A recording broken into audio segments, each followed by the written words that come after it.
ቤተሰቦች አላችሁልኝ እስቲ ሰብስክራይብ እያደረክ አላረክ እስቲ እቴ እንደዛ በቃ ላይክ ማድርጉት ይሄን ቪዲዮ ማለት ነው። ይመቻችሁ፣ ወዳችኋለሁ ማለት ነው። ከሰሞኑ ታይገር ሰይፉ እንግዲህ ሰፋ ያለ ኢንተርቪው ከአንድ ፖድካስት ጋር አድርጎ ነበረ። መሳጭ ታሪኮችን አካፍሏል ማለት ነው። ገብታችሁ ሁሉንም ብትሰሙት ደስ ይለኛል ማለት ነው። ታይገር ሰይፉ የማያውቀው ታሪክ የለም። መሳጭ ቆይታ ነበር ያደረገው ማለት ነው። ከዛ መካከል ላይ እቺ ፓርት በጣም ስለተመቸችኝ በፊት ደግሞ ታይገር ሰይፉ ነው የምናውቀው ተተተተታ ምናምን የሚል አጭር የሆነ ግጥሞች አሉ ታለ በምስል እያደረገ ድሮ ዘጠናዎቹ የሚያቀርባት ያን በሚያቀርበት ጊዜ የገጠመውን ገጠመኝ እንግዲህ ሊያካፍለን መጥቷል ማለት ነው። ገጠመኙ በጣም እጅግ በጣም ስለመሰጠኝና ስላዝናናኝ ለእናንተ ልጋብዛችሁ ፈለኩ ማለት ነው። ይመቻችሁ።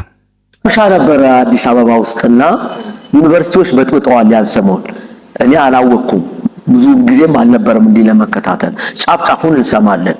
እነሱ ረብሻ ዩኒቨርሲቲ ውስጥ ተነስቶ ፌደራሎች ገብተው ስርዓት አስይዘው ስርዓትን በኮቴሽን ያዙትና ከዛ ነገሩ ወረደ እና ያን ሰሞን እኔ ደግሞ ናሽናል ጂኦግራፊ ሳይ አንድ ገመሬ ዝንጀሮ ሴት ገመሬዎች መካከል ዱላ ይዞ ገብቶ ቀጥቅጦ አንዷን ሲደፍራት ያል ሰው ከዝንጀሮ አልመጣም መድፈር ግን ከዝንጀሮ ነው የመጣው የሚል ሐሳብ ጋር ገባኝ። ይሄ ሴት ደፋሪ ሰዎች ከገመሬ ዝንጀሮ ባህሪ ነው ብዬ ይሄን ነገር መስራት አለብኝ ብዬ ሰራሁት። ሲሰራው ልክ ዝንጀሮ እንዲህ ዱላ ይዞ ሲገባ ወዲያው ብትንጫጩ ይሄውና ልምጩ ምናምን እያለ ነው የሚገባው። አሁን ይሄ ከተላለፈ በኋላ አንድ ፕሮቴስታንት ሰው ይመስለኛል መንገድ ላይ ያገኘኝና መንግስትን አስገባለት አይደል አለ። ምንድነው ያስገባው? ያ ዝንጀሮ የሰራው እኮ በትክክል ሄደ ቆና ያረከው ወየው ብትንጫጩ ይሄውና ልምጩ ዩኒቨርሲቲውን ብጥብጥ እንዴት ቀጥ እንዳደረገው በጉልበት ኃይለኛ ስራ ሰራ አለኝ።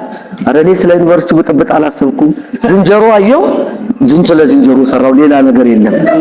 አይ ጌታ ባንተ ውስጥ የሚሰራውን ምን ታውቀዋለህ አለኝ። ምኑን ታውቀዋለህ አለኝ። እንዴ ጌታ ከፈለገ አንስቶ ያፈርጠዋል እንጂ አሽሙር ይናገራል እንዴ ብዬው ይልኩኝና ያንን ነው ለማሳሰብ ፈለቀው።